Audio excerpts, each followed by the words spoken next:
finite and countable. Yep. What's different? They seem to be the exact same thing. Finite says that it's either an empty set or that there is an n element of the natural numbers and a one-to-one function from 1 to n onto e. And then countable is saying there's a one-to-one function from. So his definition is screwy, if that's the case. Finite is like kind of just logically what you would think. Like it's just like it has an end, right? Like you can count them, right? If it's not finite, then it's infinite, right? If it's infinite, then there's two types of infinite. There's countable, countably infinite, and uncountably, right? Now maybe where some of the confusion comes in is that when we say countable, we mean like this. Any of these are countable. If it's finite, it's countable. And if it's countably infinite, it's countable. So it's kind of like a misnomer. But yeah, countable means that there's a one-to-one correspondence from natural numbers to the set. Now, what is defined as countably infinite? Like natural numbers, they're infinite natural numbers, right? Yes. The natural numbers are countable. Exactly, yeah. So what is the difference between the two? So maybe a good logical way to go about it is like, can you list them? Can you like, if you had infinitely much time, could you list all of them? So the real numbers you can't. You can't, because you could do 0, what would you write next? 0.10. Right, you already can't, you can only write 1, right? 0, what comes after 0? I don't know, right? That's the problem, right? So you can't count the real numbers. You can count the natural numbers, right? You can just do 1, 2, 3, 4. If you had infinite much time, you could do that. Yeah. All right, that makes You sense. could count the integers, and the way you would do that is you would go 0, 1, minus 1, 2, minus 2, back and forth, Yeah. and you would get all of them. So basically, as long as the numbers itself in the set aren't an infinite number, you can count them. There is an infinite number of these, right? Okay. It's just there's countably many of them. Yeah, but I mean, like, if the numbers itself aren't like an infinite decimal. Well, you could have infinite decimals too. You can. We can do fractions, right? Fractions are countable. And you can have infinite decimals in fractions that just go on forever, right? So like 1/3 goes on forever, 1/7 goes on forever, right? But the fractions are countable. So the way you'd count them is you would do 1/1, and then you would do 2/1, 1/2, 3/1, 2/2, 1/3. So you're just sort of like incrementing and going across. So It's like rational numbers, that's countable too. the rationals, yeah. Yeah, okay. And then another question I had was, does a set from A to B imply that A is a subset of B? Like a function being from A to B? Yeah. No, it does not. You could have, for example, there's a function that takes like ax squared plus bx plus c and maps it to the vector a, b, c. That's a function. But the polynomial, or like the set of quadratics is not a subset of the set of Yeah. like R3, right? They're two completely different things. I think in the sample answers for the assignment 2, Yep. there was a statement in there that implied that that was the case, which made no sense to me. Which question? 1.6.0c. 1.6.0c. Let's see. Let me actually try to. 1 point.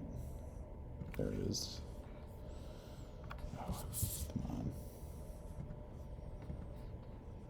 There we go. 1.6.0c. Oh, If- wait, no. I may have hallucinated a bunch of things.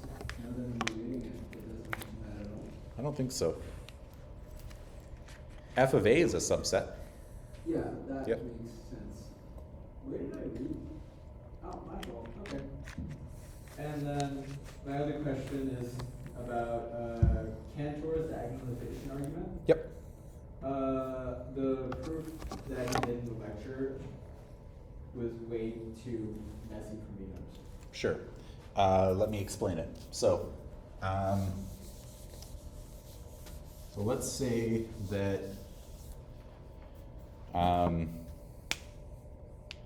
okay. Let's say that we think we've found every possible set or every possible how do I phrase this? Let's say that we wanted to prove that the interval 0, 1, let's do it in open interval, 0, 1, is uncountable, which it is. Yeah. So what you do is you do a contradiction. You say, let's suppose it is countable, right? So let's suppose that you've come up with some random, maybe someone give me like, let's just list out some random decimal numbers. So 0 point, give me 5 digits. 5, 4, 3, 2, 1. Someone else. 5 decimal digits. 3, 4, 2, 5, 1. Cool. Someone else. I'm gonna do like 5 of these. So we have like an even number.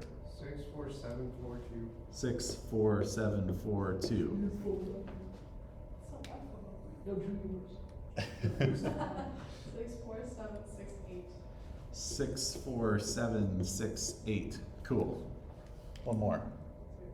6, 4, 7, 7, 8. 6, 4, 7, 7, 8. Are those people's phone numbers? Yes. Is that what it is? Okay. Okay. Anyways, that's okay. So let's say that these are like decimals that go off forever. Those are just the first thing. And let's say that we have infinitely many, but we're just counting them out. So this is the first one, this is the second one, and so on, right? So we think we found a way to count them. I can come up with something that's not in this countable list, this infinite list. I can come up with one that's not in there. So how I do it is I say, well, if I write 6 as the first digit, so I'm looking at the digit here, and I'm adding 1 to it, I get 6. That means that whatever this decimal is, it can't be the first thing. It's not gonna match the first thing, right? Because the first thing starts in a 5. So we're already not the first thing. Then I go to the second number I've listed, and I take a look at the second digit. And I say, well, 4 plus 1 is 5. So because this has a 5 in the second position, I know it can't be this one. Yeah. I keep going. 7 plus 1 is 8. 6 plus 1 is 7. 8 plus 1 is 9. If it was 9, you would just say go to 0. I don't know, doesn't really matter. So if you did this infinitely many times going across this diagonal down to infinity, it can't be the first one because it's 1 off from the first one. It can't be the second one because it's 1 off from the second one. And the argument keeps going, right? It can't be anything in that list. So you've come up with a new number that's not in that list, that infinite list, because it's 1 off from every single thing. Okay, that makes some So sense. it's just adding 1. Sorry? So just adding 1. You're just adding 1 across the diagonal, or like anything, subtracting 1, it doesn't matter. Just doing something so that you know it's different on each line. And my next question is maybe, or just 2 more actually. Sure. Are all sequences infinite? Countably infinite, yeah. So all sequences are countable. Yeah, but countable doesn't really exist for sequences because they're all countable, right? And the reason for that is just because like, if you have like xn, well, you already have a 1-to-1 correspondence because if you plug something in for n, you're getting one thing back for xn, right? So yeah, it already is 1-to-1. So yeah, if you have like a sequence and you were to take like the set of that sequence, that set is countable, yeah. But you can't really say a sequence is countable because that doesn't really mean anything. And but all sequences are in fact infinite. You can't have a finite sequence. Correct. Okay. Yeah. And then can you re-explain the definition of convergence? Because it just seems like the same thing as dense. It is not. So let's do it. So set is Dense too. yeah, we'll do both. So set is dense. it's dense if you have any two numbers. So usually we say something like E is dense in R. So you have like two sets, right? So what that means is that for any two real numbers, let's say like R1 and R2, so you have two real numbers, right? You can find an E in that set E that's between those two.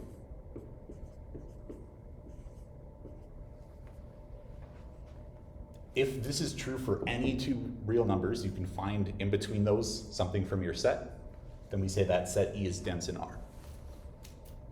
So an example is Q is dense in R. So if you give me any two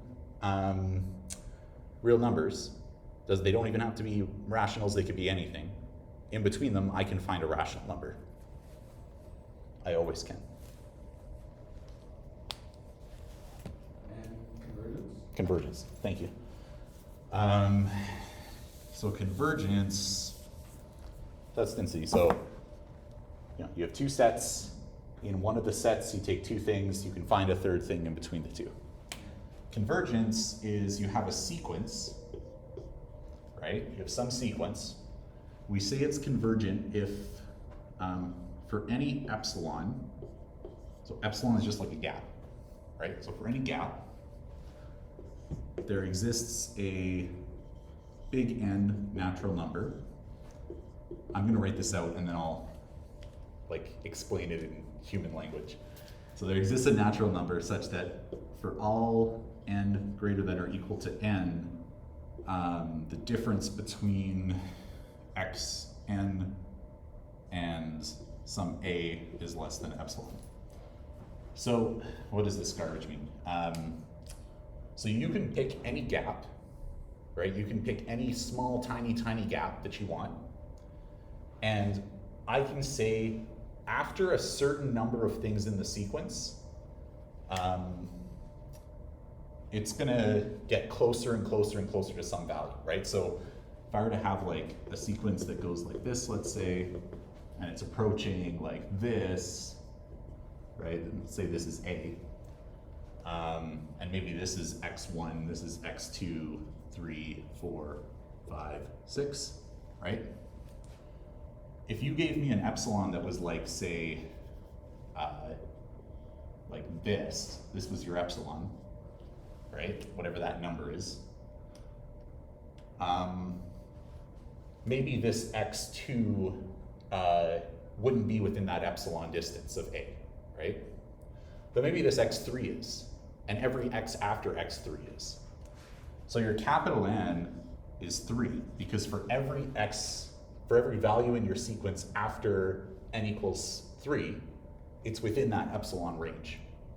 So that's the idea of convergence, is you give me an epsilon, you give me however small you want it to be, and I can tell you that after a certain point, all of the values of the sequence are going to be within an epsilon distance to that limit.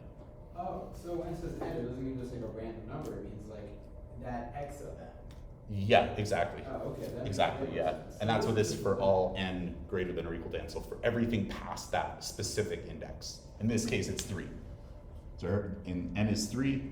For everything past 3, it's within that epsilon distance of A. So it's a threshold.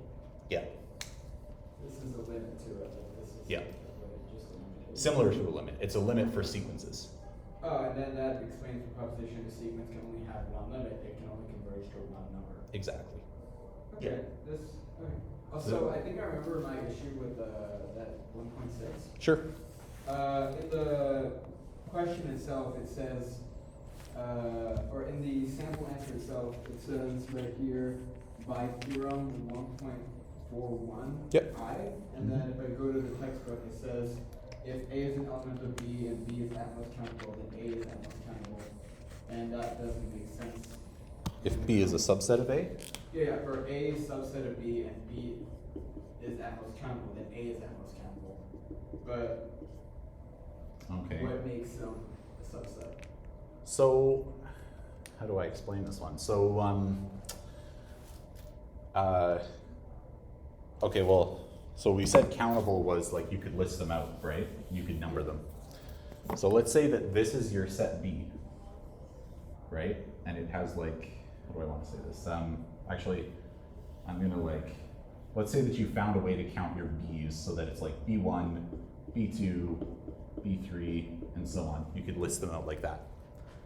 And let's say maybe every other one is in A, just for an example, right? Let's say A is the subset of like B1 but not B2, B3 but not B4, right?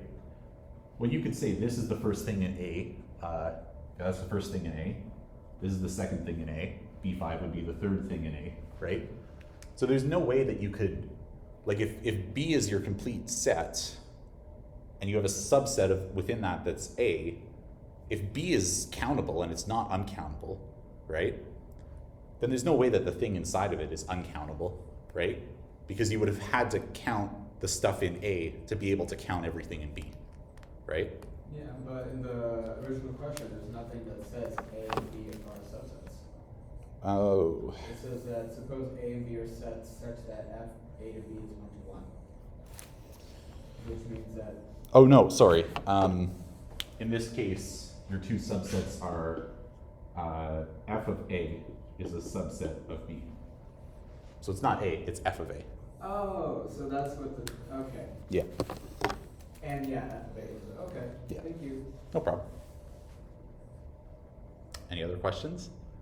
That's all I had, so thank you very much. Okay.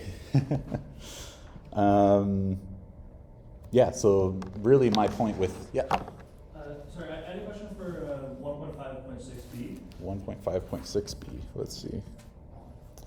1.5.6b. Yep. Oh, sorry. Is that the second assignment? That is the second assignment. Yep. So, I gave it -1 and 1, and then said that would map to like f of e would just be 1. Yep. And there would be no way to go back to -1 and 1 because that would be one input to two outputs for a function. Yeah. I think like you gave some explanation, but I didn't quite understand the explanation. Can you go over that? Yeah, of course. So, okay, so the way, yeah, so there's this idea of a fiber of a function.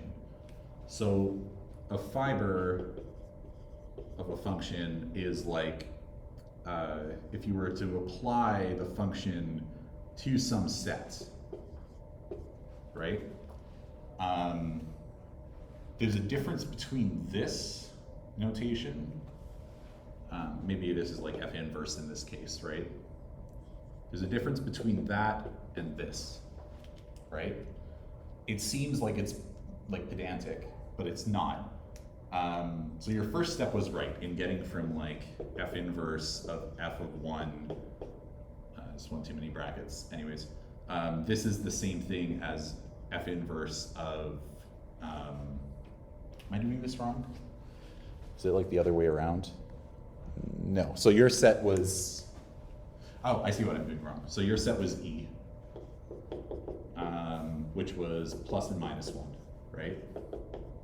So you had this.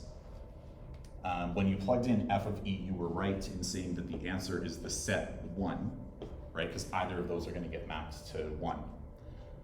But it's not true that this is equal to 1.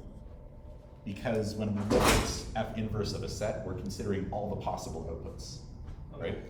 So all the possible outputs of F inverse of this set is plus and minus 1, right? So do you mean the possible inputs, like the possible way those Yeah, came from? because it's F inverse. But if it wasn't F inverse, then it's just the set of all possible things that this function could output giving these things. So why is that different with sets versus not sets? Because couldn't the same arguments be made with the normal numbers that you said? Yeah, just notation is probably the best thing I can say. But because you're talking about like F inverse is a set, because it's taking in a set, it's going to spit out a set, right? So when you sort of, I don't know, there's not a good answer to this other than because mathematicians want it to be that way, other than like that. But you could have done this like with the exact same argument, just take your input set as just 1, right? When you do F of 1, the only possible output you get of that is 1, right? and then you do F inverse of the singleton 1, and you get plus and minus 1. So E is different, right? Oh, yeah, okay, You okay. see that? Yeah, yeah. Awesome. It's, why do we do that? I don't know. Because we're dumb. Yeah, we have definitions for things of functions of a set versus functions of a, you call it like an image or a pre-image of a set. Or the function on the set. Any other questions? Yep, that's okay. So, a subsequence of a sequence is just making it smaller? Like you, It's picking, so you still have infinitely many elements, but it's picking some of those elements, right?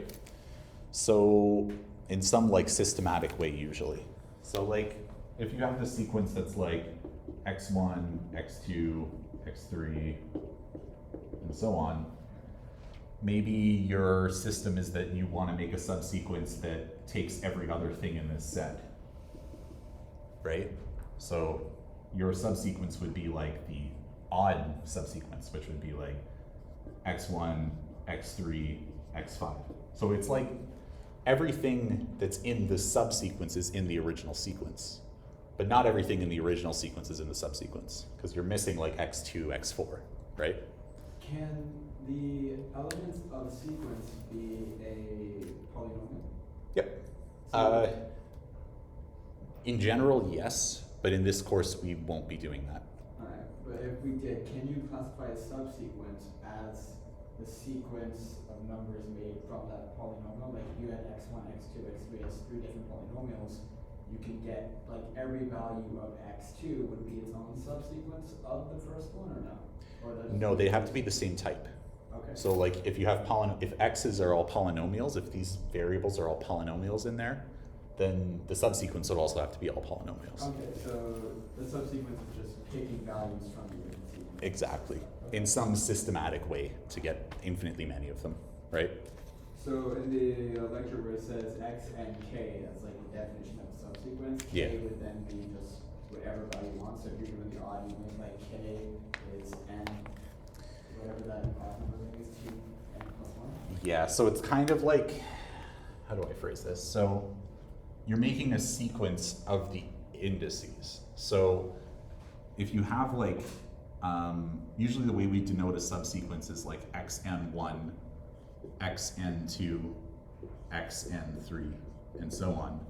If it's a subsequence of the sequence xn. So because you're picking a first index, right? Maybe it's x1, maybe it's x2, maybe it's x3. We don't know, right?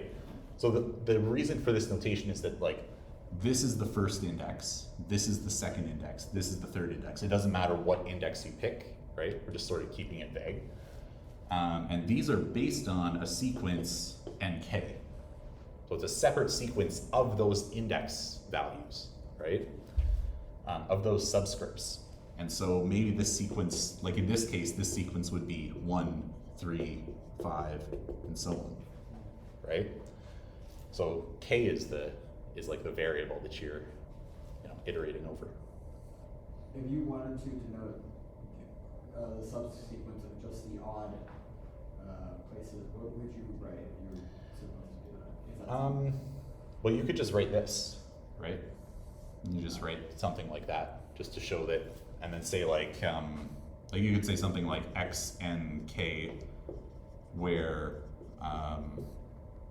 nk is like 1, 3, 5, 7, or where nk is the odd numbers, right? I assume that the writing or answers, the notation would be kind of like, okay, this is obviously a set of odd numbers. You don't need to. Yeah, exactly. Yeah. Or you could just literally write like x and k is odd subsequence or something, right? Yeah. Next. That's all we're doing today. It's just, Oh, good. yeah, I didn't prepare anything. I just wanted to give you guys time to ask questions and go over examples and whatever you want. Yeah, that's over his midterm. Yep. In lecture, but there was still some stuff that I didn't understand. Okay, let's, This was the most recent one. Where is it? This one here? Yeah. Cool. I think this is the midterm that I wrote. Yeah, and I should probably say this because, You're gonna write the next one? sorry? No. So, I didn't say this, but when I took this course, Moran gave us this midterm, this practice midterm, and this was the actual midterm. Okay? I can't tell you because I don't know what he's doing this time. I really don't, right? But you might be well suited to study this midterm. It might be helpful. You know what might be really helpful is, I think somewhere in here he asks about Cauchy. It killed me. Yeah, every subsequence has a Cauchy sequence. I was just like, what the hell is a Cauchy sequence, right? I couldn't remember. You should, because, you know, the odds that there's a question on Cauchy is pretty high, right? So is Cauchy where you have two converging sequences? Nope. Cauchy is where Two sequences. one sequence. What's the One total of sequence. two sequences? I don't know. What? It feels like maybe it feels like two sequences, but it's one sequence with two different values. Oh. So the idea here, so with convergence, we said that, I erased it, but we said that xn is getting closer and closer and closer to a, right? With Cauchy, what we say, right over here maybe, is, so for Cauchy, you don't actually care what it's approaching. What you care is that the points are getting closer and closer and closer to each other, right? Which, in real numbers, these two things are identical, Cauchy and convergent. They're the same thing in real numbers. In complex numbers, that's not the case. And in other different sets, that's not the case. But in real numbers, it is the case that if they're getting closer to each other, then they're approaching some limit. And if they're approaching some limit, then they're getting closer to each other. But, yeah. Don't all these like limit theorems like are the same? You're describing like the concept of convergence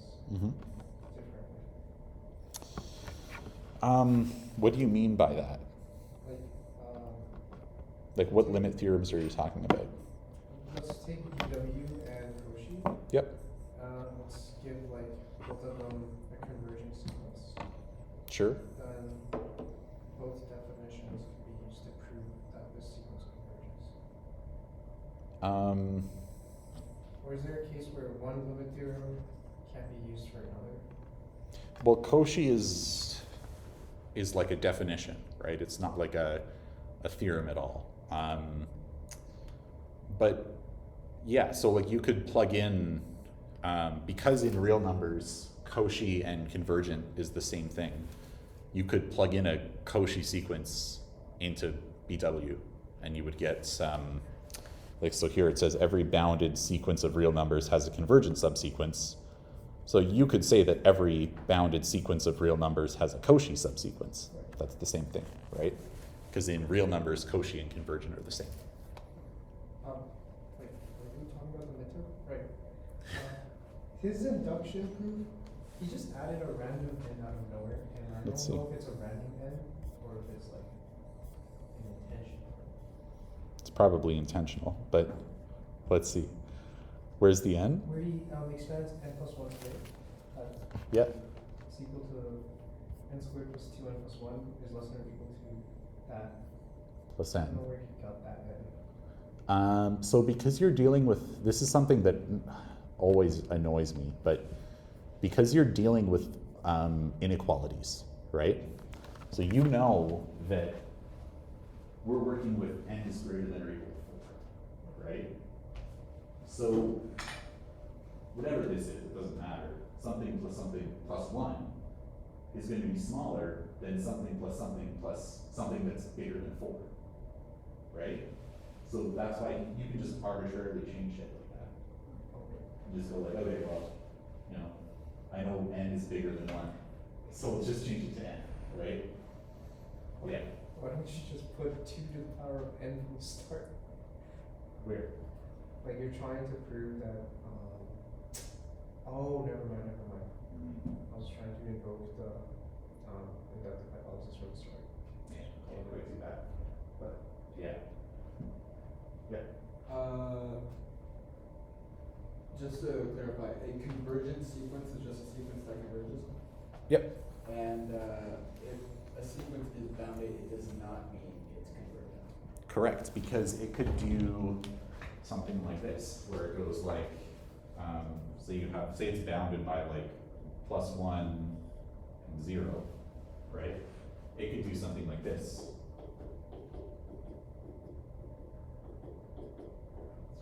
Right? And it could like never like level out to anything. It should just keep going up and down and up and down, right? So sine. Yeah, sure. Or like another example would be like -1 to the n, right? This one. It goes +1, -1, +1, -1. It never levels out to anything because it's always just one of the two, right? So it's not convergent, but it is bounded. Some of the things he has is just like, he has examples and then the answer to that example is not quite clear in the note. As it Okay. here just says like convergent and then an arrow and then X is somewhere else. Yeah, it happens. But yeah, like,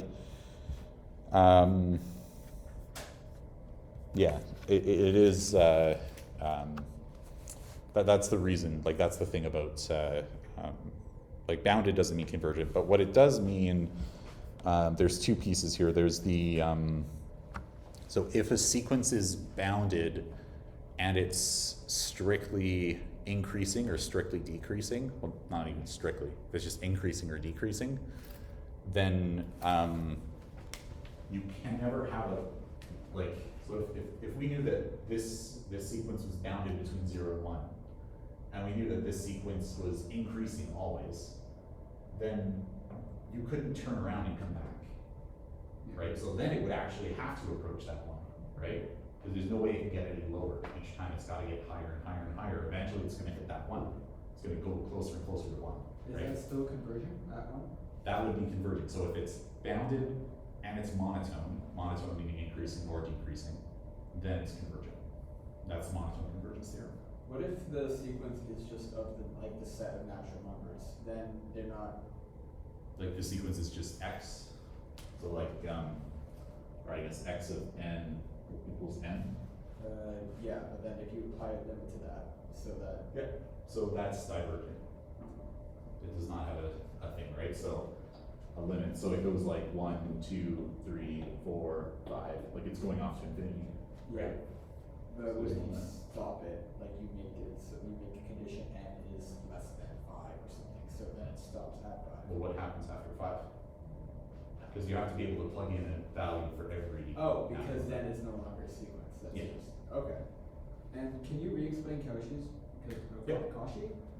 Cauchy, yeah, same thing. So in real numbers, Cauchy and conversion are the same thing. Yeah. They're identical. But the conceptual difference here is that in Cauchy, the points are getting, so if a sequence is Cauchy, it means as you go further down, the points are getting closer and closer to each other, right?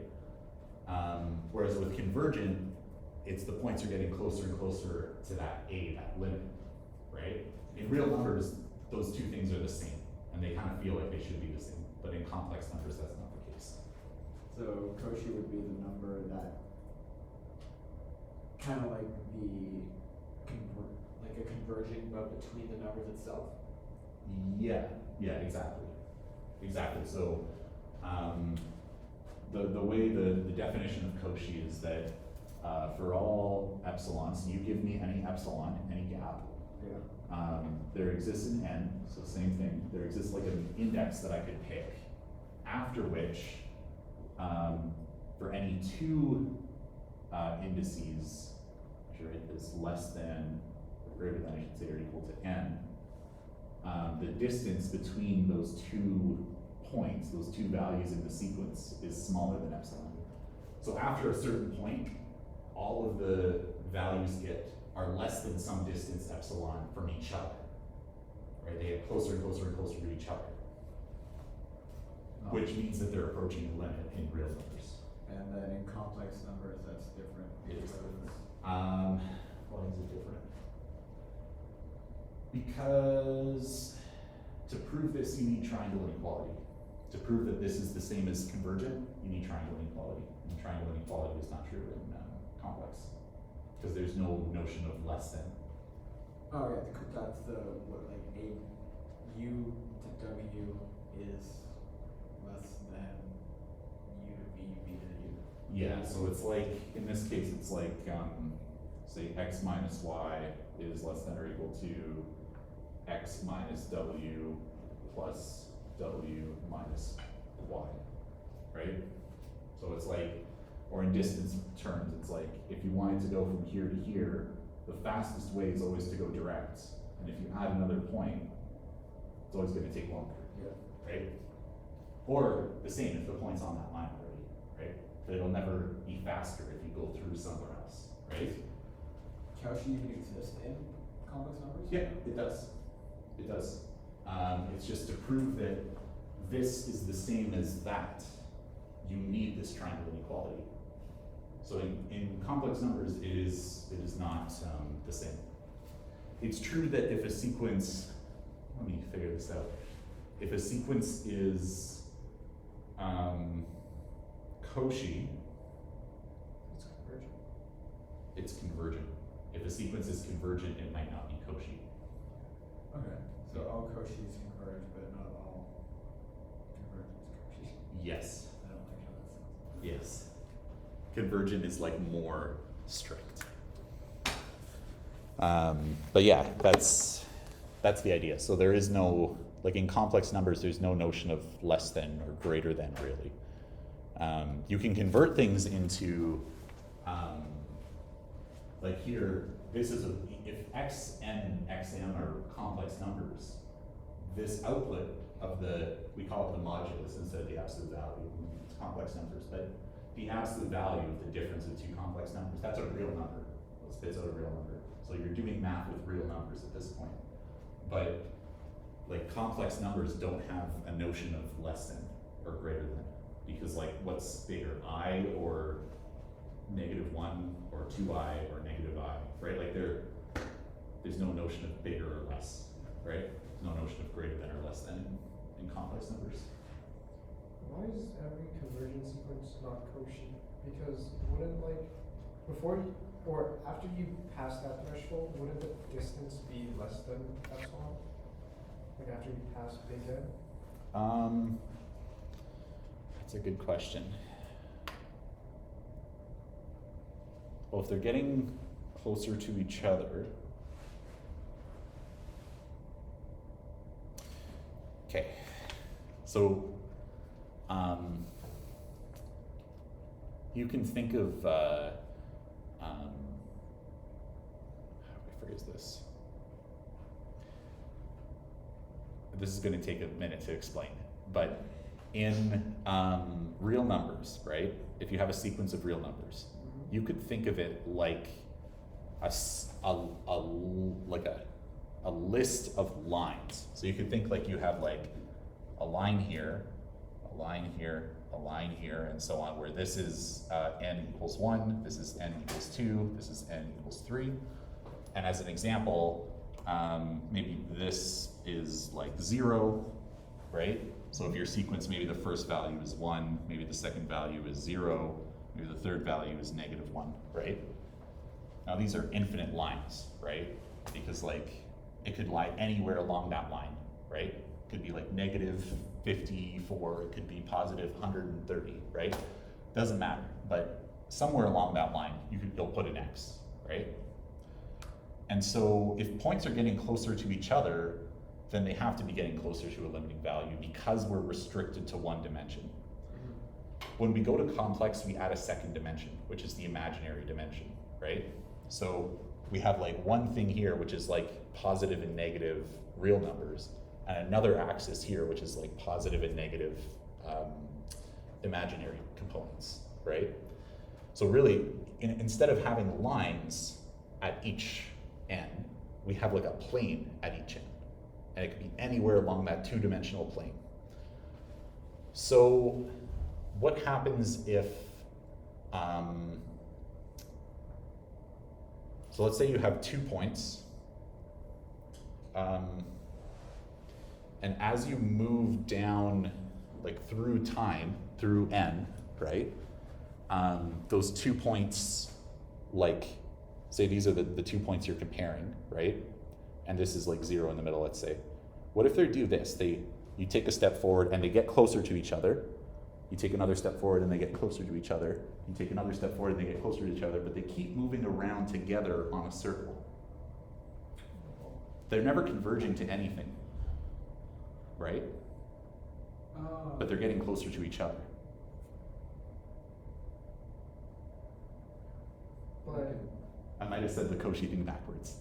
yeah, I think I no, did. it was. I think your example was one that didn't converge, but I was wondering like why is every convergent sequence not Cauchy? It is. Oh. Yeah. But Every not Cauchy sequence is not convergent Oh, so you just okay. So because they're getting closer to each other, but they're together going around a circle, right? You can't really do that with this, right? Because like if they're getting closer to each other, then they have to be getting closer to each other, right? Closer to some limit. Yeah. So to be clear, if you constrain it to the reals, then it does go both ways? It does go both ways. Yep. In reals, Cauchy and convergence the same. Yep. So in your example that you just did, the 2 points are kind of like orbiting together, so they get closer, but they don't stop anywhere. They don't stop. They just keep orbiting and orbiting. Yep. Okay. Yep. So, can you explain squeeze theorem? Because I never understood that. Yeah, sure. So, squeeze theorem is, let's see. So, if you have two sequences, let's say three sequences, let's say xn, wn, and yn, 3 sequences. Let's say that you know that xn approaches a, right? So it's convergent to a. And let's say you also know that yn is convergent to a, right? Yeah. And let's say you also know that xn, or I should say xw, is between xn and yn.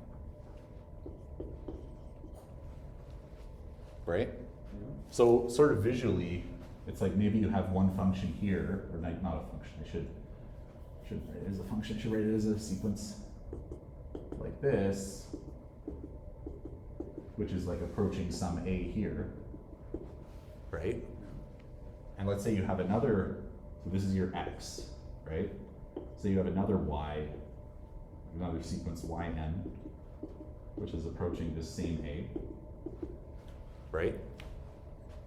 And let's say you have a wn. I'm going to use a different color for w. So let's say you have a w that you know every single value of it, it's always going to be between the two. It doesn't really know where it is between the two. It doesn't really matter. But if you know that they're always going to be between, and you know that x approaches a, and you know that y approaches a, then w has to approach a, right?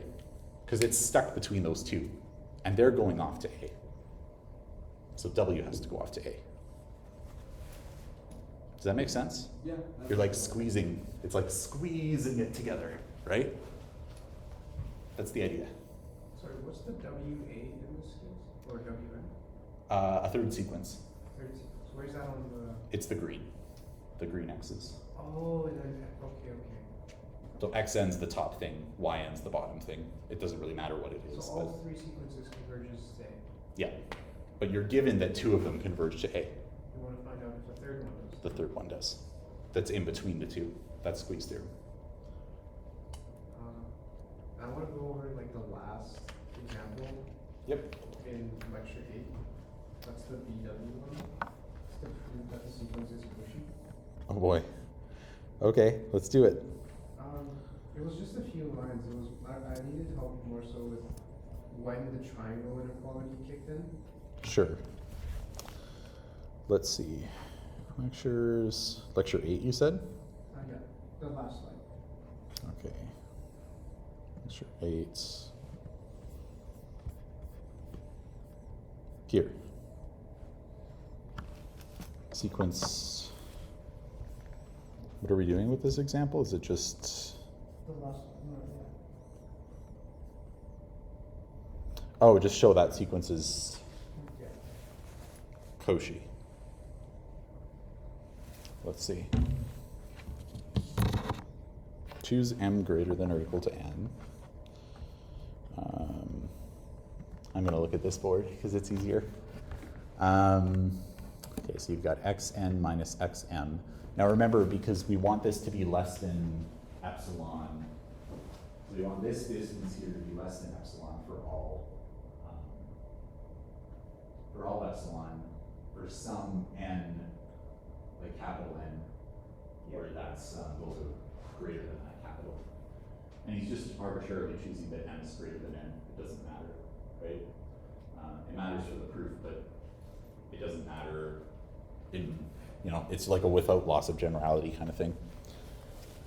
Okay, so he says this is equal to xn minus xn plus 1 plus xn plus 1 minus xn plus 2 plus xn plus 2, right? So he's just adding and subtracting all the things in between xn and xm, because if n is bigger than n, right, you can just do everything in between the two, right?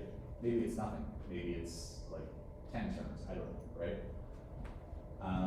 So then he's using the triangle inequality multiple times. So he's sort of doing like a infinitely many triangle inequalities. The first one, he's taking this group and separating them from the rest of this. Then he's taking the next two and he's separating them from the rest of it, and so on. And he keeps going. So he does triangle inequality a bunch of times. Then, what does he do?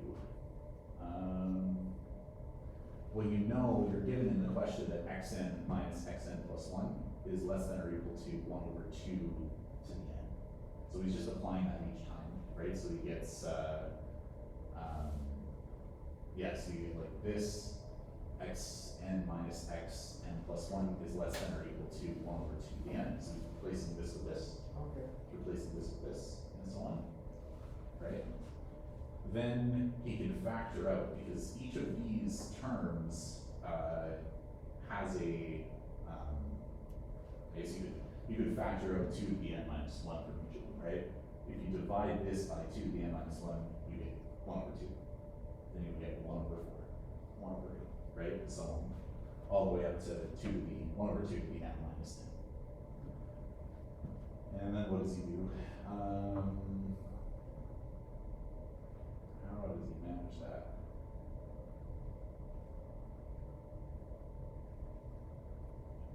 Is it because all like the intermediary terms cancel out and you're just left with 1 over 2 and minus 1?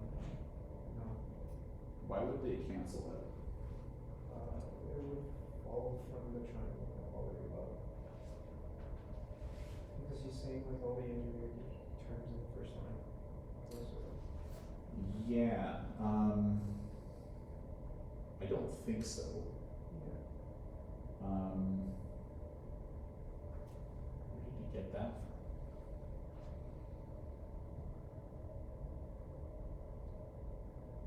from? Oh, I see it. Yeah. Okay. So this one's tricky. So if you have the infinite series, right? 1 over 2 to the I, let's say, where I is from 1 to infinite, right?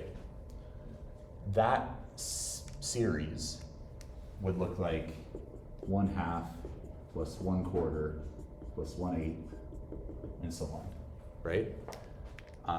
If you drew that out, what you would get is you would get like, say this is 0, and say this is 1. You would start off by going to 1/2, right? Then you would add 1/4, so now you're at 3/4. Then you would add 1/8, so you're at 7/8, or 15/16, right? And so on. You're getting closer and closer and closer to 1. So that's the infinite case. In this case, we're stopping at a certain point. So we're stopping, let's say we stopped it at this one here at 7/8, right? So you could write this 1/2 plus 1/4 plus 1/8 as 1 minus 1/8, because you know you're always gonna have that 1/8 left. Oh. That's what he's doing here. So he's saying like you have some finite sum, 1/2 plus 1/4 plus 1/8 plus, and it's stopping at some m to the m minus n. So he's just changing that to be 1 minus 2 to the n minus n. And keeping the factor out the same, doesn't matter. Is that, what is that in this example? Like what is the factor 1/2 to the n minus 1? It's not in this example. In this here on the board, no, it's not there. It's just like I was just trying to figure out how he got from how he changed this bracket into this bracket, Okay. and that's how he did it. But the factor just stays out there; it doesn't matter, right?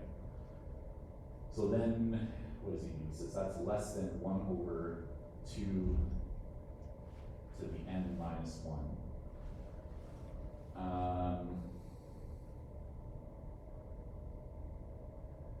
Yeah, so this is less than 1, which makes sense, right? This is 0 point something, right? So this is smaller than 1. You're multiplying by something smaller than 1. So this is going to be bigger because you're multiplying by something smaller to get rid of that product, right?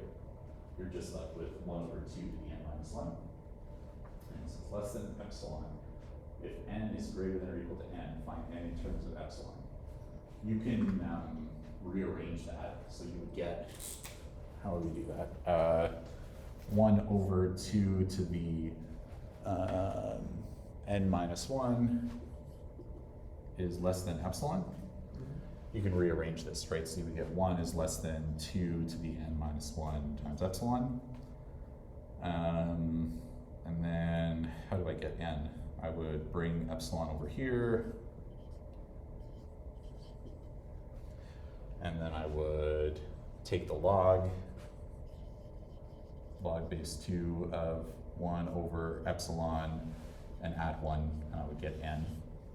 Well, it's less than n. So then you have to pick an appropriate n for that, given the epsilon. So if you gave me an epsilon, I could tell you what n you should pick. Capital N, so that m and n are bigger than that capital N, that first index. Okay. Does that make sense? Yeah, n terms of, so that's what you did here. Yeah. Okay, okay. Just rearrange it so that you have n equals, or n is less than something, right? Yeah. Can I go up there to explain that? Yep, sure. So, to confirm, basically, this is just this to this is just factoring out 1 Yep. over n minus 1, which changes that to 1/2, and then so on. Yep. And then he did that thing that you said where you put this as 1 minus that instead of all of this, and then how did he get to here? So this is like a decimal 0 point something, right? So any number times 0 point something is going to be smaller than any number times 1, right? Because that multiplying by 0 point something is going to make this thing smaller, Yeah. right? So he's just dropping it and saying, well, this is less than a future of that. So this is less than this, Yeah. which is less than this. How? Or wait, we defined that earlier. Yeah, he's just saying it's less than epsilon because you need to pick like he's defining this here basically. He's saying like this is less than epsilon, but you need to find an n where this works And you do that with that. with that. And so 1/2 to the power of that minus 1, Yeah. which would be, okay. Yeah. So like as an example, someone give me an epsilon. 0.1. 0.1. So say you wanted the points to be Cauchy getting closer and closer to each other within 0.1. They're getting like less than 0.1 distance after what value of n? You would say, okay, well, we have this equation here, this inequality. So you would say,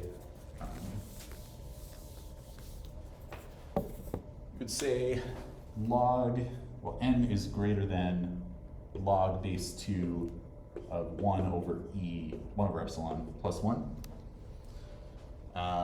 We have epsilon is 0.1, so you can literally plug this in. You get log base 2 of 1 over 0.1, so log base 2 of 10.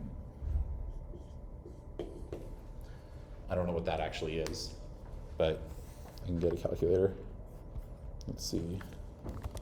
Log base 2 of 10 plus 1. Will it give it to me? No. 10. Let's do Symbolab. I accept. What's my problem? Log. Come on. Log base 2 of 10 plus 1. Go. That's not what I wanted. I wanted the number.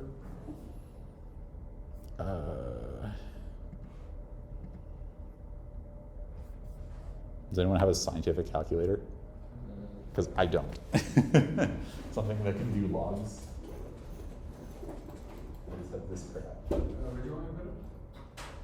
Log base 2 of 10. Neither do I don't know how to do that. I'm gonna give it to you. Neither do I. I haven't used log in forever. Everything's been monitor. Let's see. Your calculator will do it. Oh, there it is. Yep.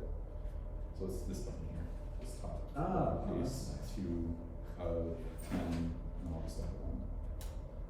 It's 4.32. Nice. So this number here is 4.32. So n has to be bigger than 4.32. So n is 5. So if you wanted me to get within 0.1 range with that function or that sequence that we were given, it would work, it would be Cauchy after n equals 5. It would like be close within that 0.1 range after n equals 5. Oh, okay. Does that make sense? And then can we circle back to density? Density, You said that, yep. something is dense if for every 2 elements there's a third element in between them? Yep. No, sorry. If for every, there's 2 sets involved here, so you have to be kind of careful, right? So it's, density is for every, so you say E is dense in R if for every 2 things in R, there's a thing, there's something in E, right? Mm-hmm. Mm-hmm. Such that E is between Right. those. So how do you go about proving that? It depends on what E is, right? So like with the rationals, you would say like, how do you go about that? So you could say that like, you might say you wanted to find that there's a rational number Q in there, right? So there's some rational number Q between any 2 real numbers. They don't have to be rationals themselves. They could be irrational, right? But want to show that there's something between them. So how do we do that? We say that, let's see.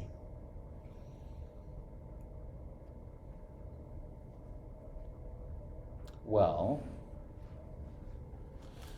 their difference divided by 2 is like their midpoint, right? Is the midpoint at Q though? That's the question. So what if you did like something funky like ceiling of this minus floor of this? right? Like it's usually something funky like that that's really annoying. I'll have to deal with it. Yeah, Okay. it's annoying. But basically you just need to prove that there's always something in between the two. And it depends on your set, right?